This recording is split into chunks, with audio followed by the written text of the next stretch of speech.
and then we'll take some questions after that. So with that, we'll go ahead and get started. We're here to update you today on a homicide that occurred in July 3rd of 2018 on West Crawford Street. A young man, 14 years old, by the name of Rex Honors IV, was the victim of a homicide. And I'm going to let Detective Gross get into the details of it, and then at the very end we'll take some questions. But I think this highlights some of the effort that goes in, not only from the detectives that you see behind us, but some of the ones that are standing back in the audience, of some of the good work that they do every single day.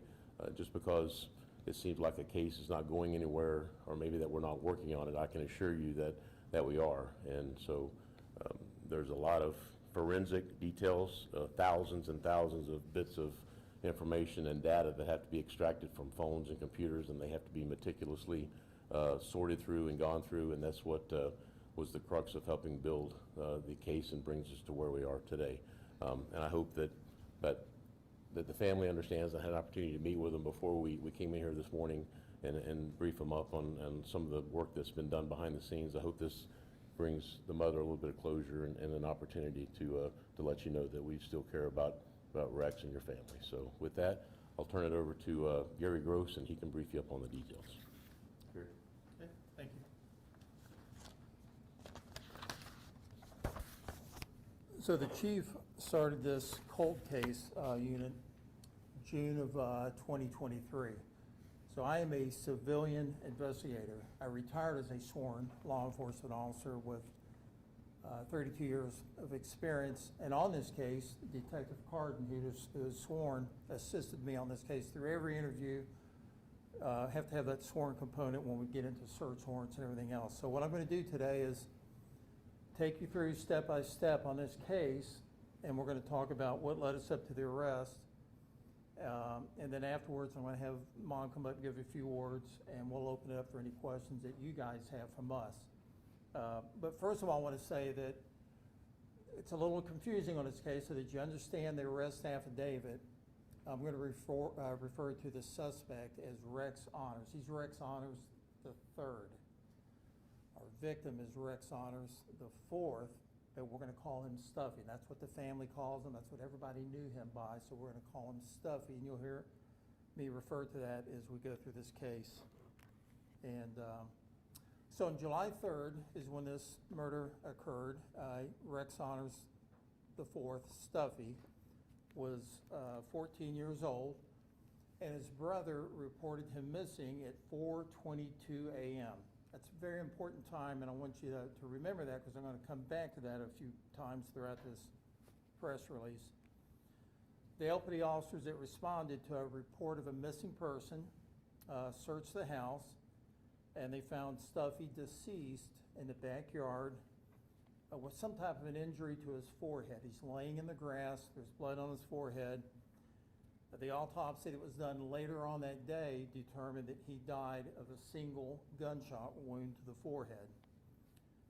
Now, detectives early on, they suspected that Rex Honors III, the brother, was responsible for this, but at that time, as they worked this case, and especially that day, they lacked enough evidence, probable cause, witness statements to move forward.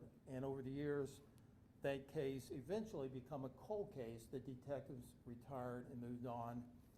And back in 2018, I was the public information officer, and I remember this case. I did the press release on it, so it stood out in my mind, this 14-year-old that was killed, which is why we started working this case. Detective Carden and I jumped into this in May of this year, and we started working in cases. Now, what allowed us to move forward is advances in cell phone technology, digital forensics. There was 5 different cell phones in this case that we need to look at.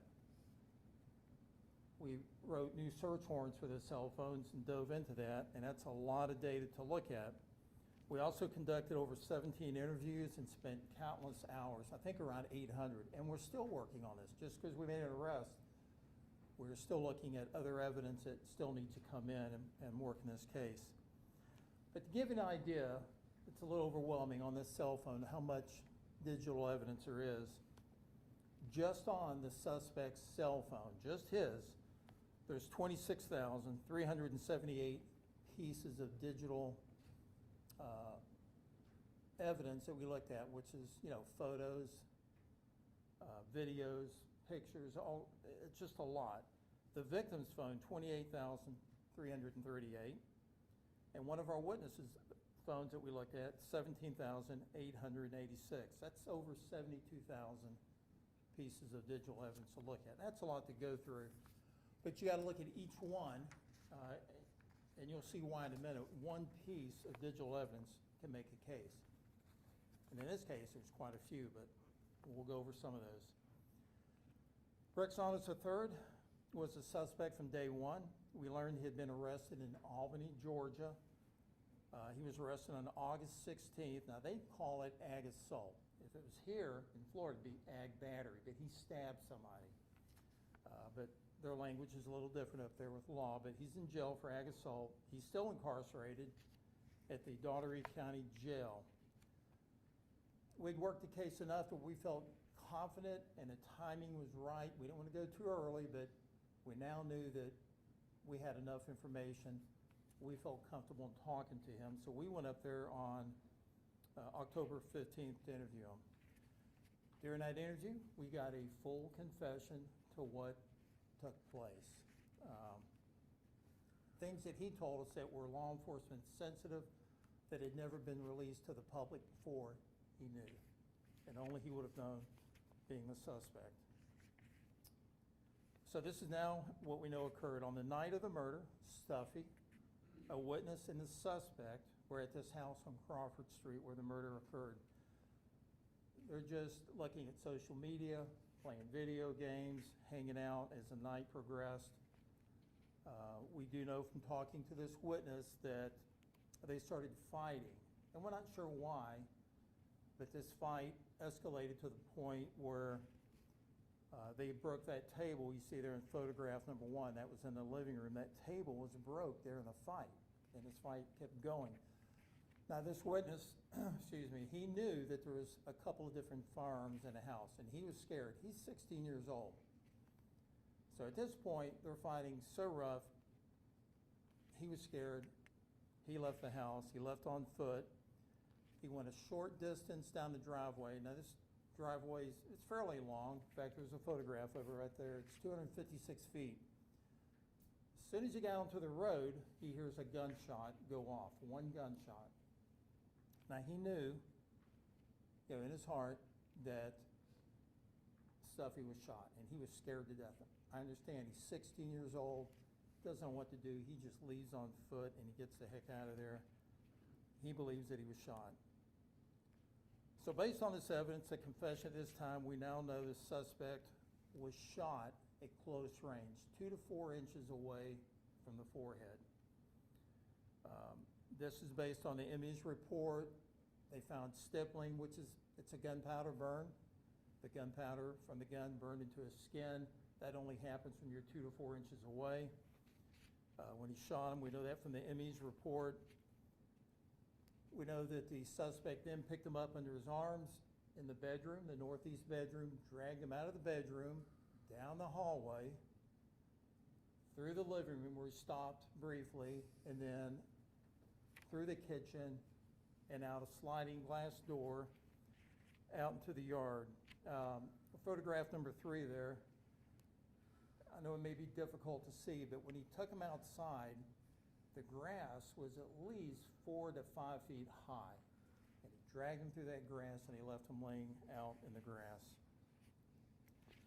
He then admitted, this is what he told us, only the detectives knew and the crime scene knew, that the crime scene appeared to have been cleaned up. We know he admitted to this. He admitted to cleaning up the crime scene with rags, towels. He used some bleach.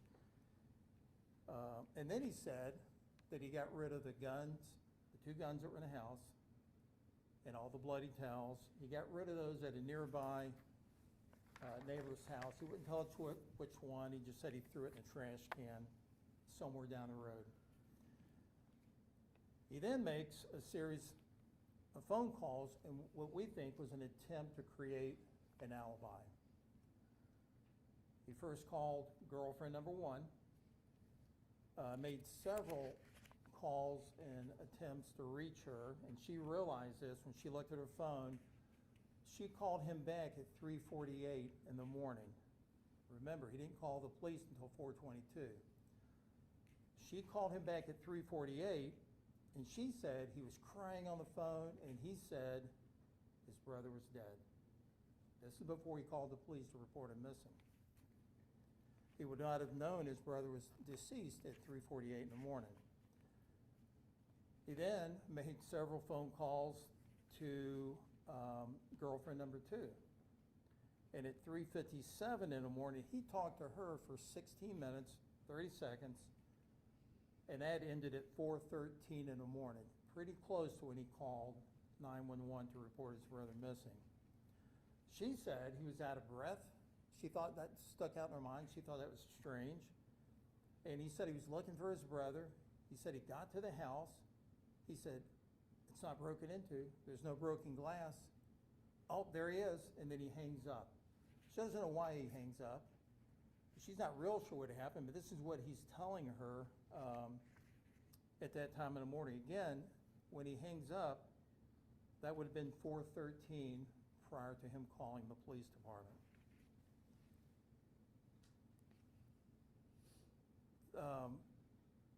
This would have been 9 minutes before he called the police department. And, you know, it's what he didn't tell her as well. And that was when he walked in the house, there was visible signs. You would have seen the blood. He didn't tell her anything about any blood. He didn't tell her that. He just hung up. Another piece of evidence in this case was next door at a let's say at a nearby house. There was a house that had installed the day before a surveillance camera. The day before this camera was put in, and this camera captures the suspect talking on his phone, and he's in a panic. Now, I mean, I can demonstrate this. The phone, as you see, it's lit up, and he's going up and down. He's in a panic, frantic mode. He's just going crazy with this. And he's calling. It's the exact same time you see on the video. You see him call girlfriend number 1, and then you see number 2. You see him on the video with the phone going up and down, talking to these 2 individuals. So that was captured as well. Rex Honors III suggested to the police and others on social media while he's here at the police department and early that morning that possibly a burglary had occurred. We know that's incorrect. That's a false statement to mislead the detectives and the police. And we know that because we've talked to some of the individuals that lived in the house that a burglary never happened. Nothing was stolen. The TV, the jewelry, coins, everything that would normally be taken during a burglary was there. They said a burglary did not occur. So we know that was a lie, again, and that was an attempt on his end to mislead the detectives. Throughout the morning, the suspect also sent several text messages that his brother had been shot in the head. And you got to ask yourself, well, how would he know this? The officer only knew that he had a wound to his forehead. He's laying in the grass. That information had never been shared with the public. It wasn't released in a press release. And they didn't know until that day around 1 o'clock when the autopsy was completed the manner and cause of death, that he was shot once in the head. Only the person who did this would know, and that was Rex Honors III. In his first interview in 2018, when the detectives brought him down here and interviewed him, he denied having any firearms in the house. He had no knowledge of any weapons in that house on Crawford.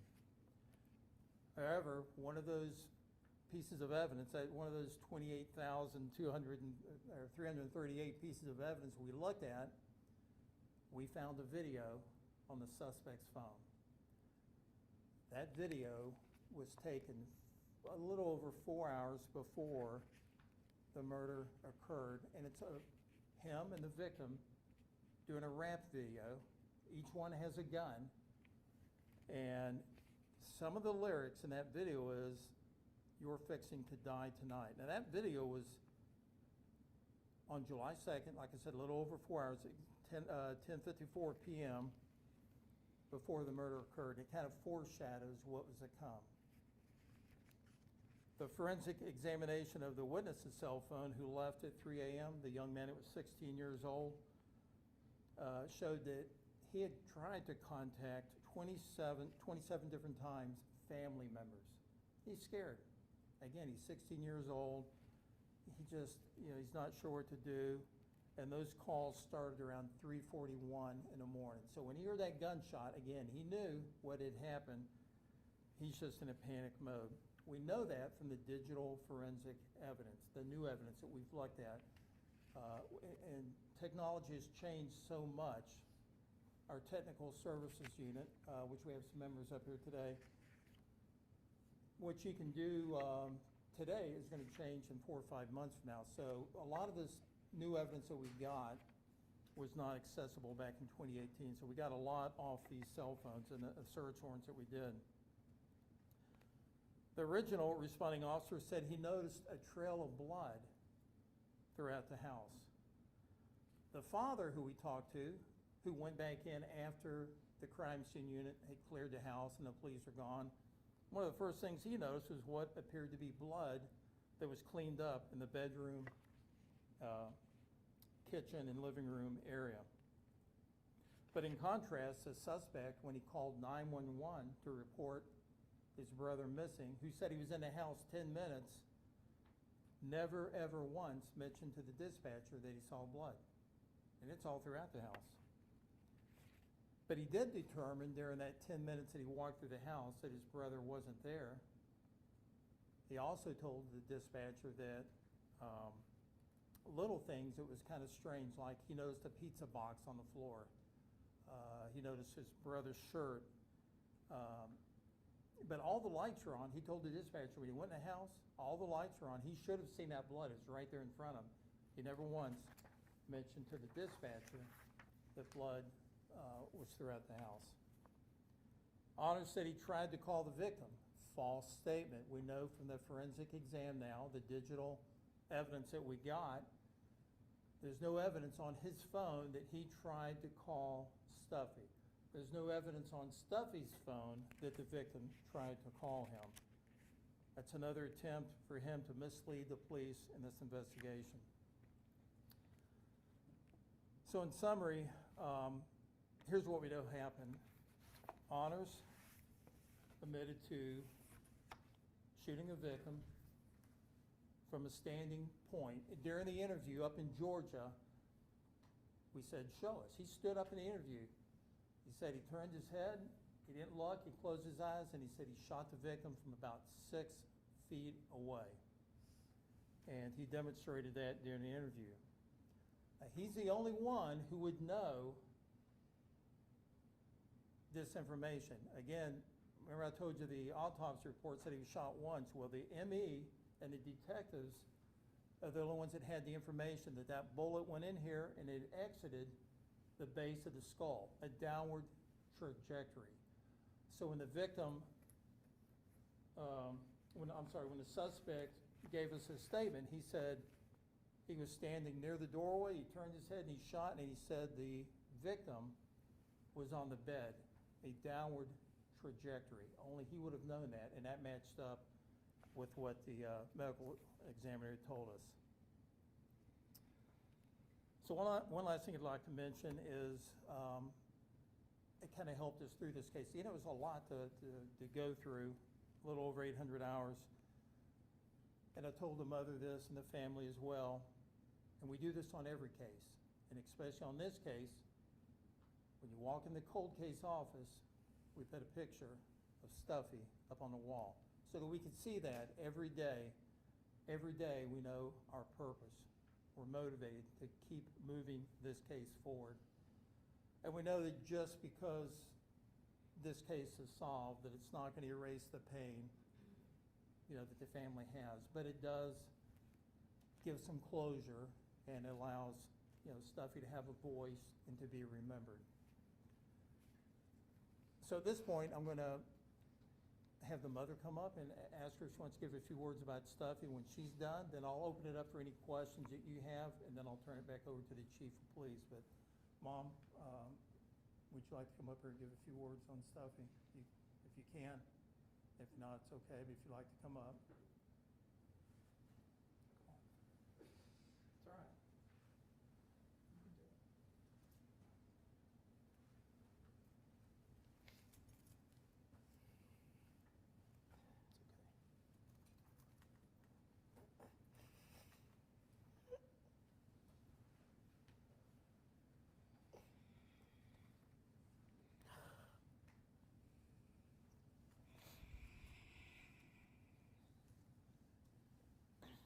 My name is Antoinette. Stafford was only 14. He was a normal child. He loved school. He loved sports. He didn't deserve it.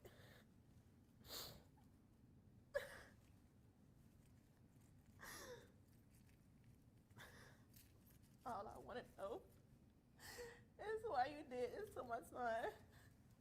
He didn't even get to live his life.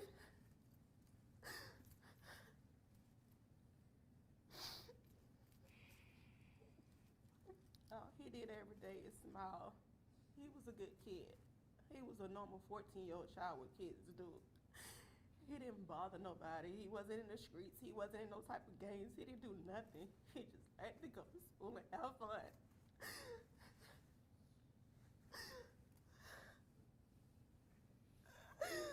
Thank you.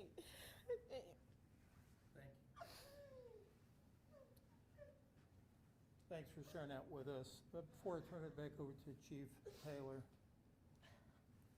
I do want to thank the members of our technical services unit who worked with us on this case. A lot of evidence to go through. Our senior crime analyst, Brenda Wallace, giving her constant information as we go through this. Members of our violent crimes unit, we would work with them and what step to move forward. And I will say on this case, the state attorney's office, meeting with the state attorney's office every couple of weeks to help us move this case forward. I appreciate all their help. And then Detective Carden, who was doing double duty of his other job and then also assisting on this case with every interview. One thing that he always said, and I appreciate it, is some days it's tough. You may knock on 3 or 4 doors, you can't find somebody, but he just said, you're chopping wood, man, and you got to keep moving forward. You may get a little splinter that day, chopping wood, but eventually you're going to hit that tree hard enough and it's going to come down. And in this case, it did, and we're able to make an arrest. So I appreciate all his effort as well. Chief, turn it back over to you. Appreciate it. Yes, sir. Well, I think this is a visual example of the trauma that the family goes through, and it's not a 1 hour CSI show on TV, right? This is real life. This family's going to deal with this the rest of their life. You know, that day in July changed their lives forever. And so I think it's a visual manifestation of the pain is still there, 7 years later. So I want to reiterate what Gary said. There's a lot of good work that happens every single day by the men and women of the Lakeland Police Department, and not just the Lakeland Police Department, of police agencies all over the country. We're not unique that we have a cold case unit, and I'm grateful that when I approached Gary 4 or 5 years ago and said, hey, do I have an offer for you?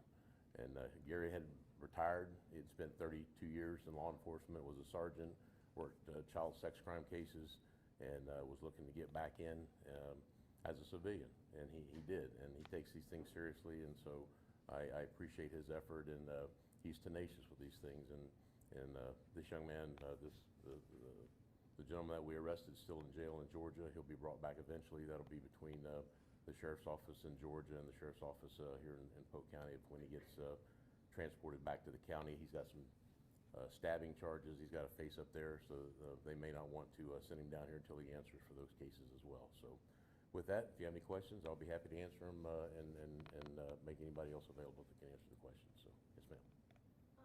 Gary mentioned technological advances Sure. since 2018. Are there any specific examples you can give us of what wasn't available then and is available now? Yeah, I think it's just the digesting all the data. The data was probably there, but the putting in a digestible form, and I don't want to get too technical, so that absolutely is not my area of expertise, and I rely on these folks over here to my left. But it's just the voluminous information that's there and making some sort of sense to it and putting a timeline to it, and putting it in programs and buying the programs and being able to understand what the data means, understand what the GPS locations and the latitude and longitude and the timestamps, and understanding what all that means. I think it's was available. It's just very tedious, and there's some refinement that has gone on in that software genre that allowed us to make it more understandable to us, if that answers your question. And what has the suspect been doing for the last 7 years? Has he been in Georgia the whole time? Yeah, he's been up in Georgia since 2019. He's been busy up there. He has definitely a criminal history here, but he's been involved in quite a bit up there. But you'd have to call Albany, Georgia to talk to him about his activities up there. But he's living up there now. Any other questions? Were you aware of the 16-year-old witness in 2018? We were. Yeah, we were. He was interviewed at the time, yes, ma'am. I don't know that he was 100% forthcoming. I think he told us a version of what he wanted us to know at the time, and I'll let Gary opine on that. Yeah, I mean, that was pretty much it. He's 16. He was scared. He left. He was interviewed by the police. What he didn't tell the detectives back then was that he heard that gunshot. And when I said a lot of our witnesses, they're now parents. They have kids. He understands having a kid of his own, how important it is. So he come forward with that new information, as well as some of our other witnesses that we talked to. With new information, it helped us move this case forward.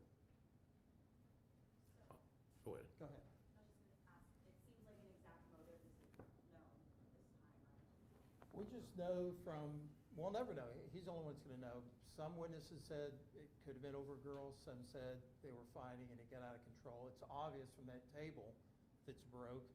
And we do have that one witness who left that they were fighting hard and heavy. Maybe that was the reason why. But he didn't say during the interview up in Georgia why exactly that he did that shooting. How old was the suspect at the time? He was 21, and our victim was 14. You mentioned the suspect cleaned up the crime scene. Was there no DNA evidence of the initial crime scene before he drug him out to the yard? Great question, and detectives dealt with that back then. The suspect having lived there on and off, that DNA really wouldn't mean a thing to us because he stayed in the house.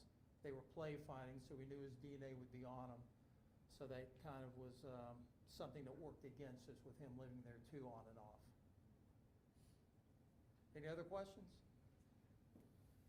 Antoinette's last name? Tinsley? Tinsley? Tinsl.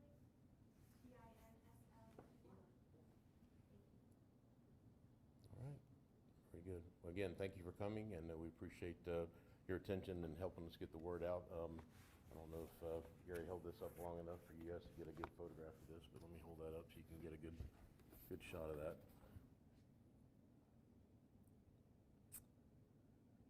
All right. What sort of sentence? He's already in jail, but what would his sentence be? What would this what be? I'm sorry. His sentencing. His charges that he's facing? Yes, ma'am. He's facing a first-degree felony, a second-degree murder. He's facing a third-degree felony, tampering with evidence, and I believe a misdemeanor resisting arrest charge as well. So, I'm sorry? What's the maximum sentence? You can do life in prison, probably, depending on your history and your record and, you know, the way he scores out and his points and everything else, yeah. I would imagine he's facing the rest of his life in prison, in addition to whatever charges he's facing in Georgia. So, all right. Thank you, guys. Appreciate it. Thank you.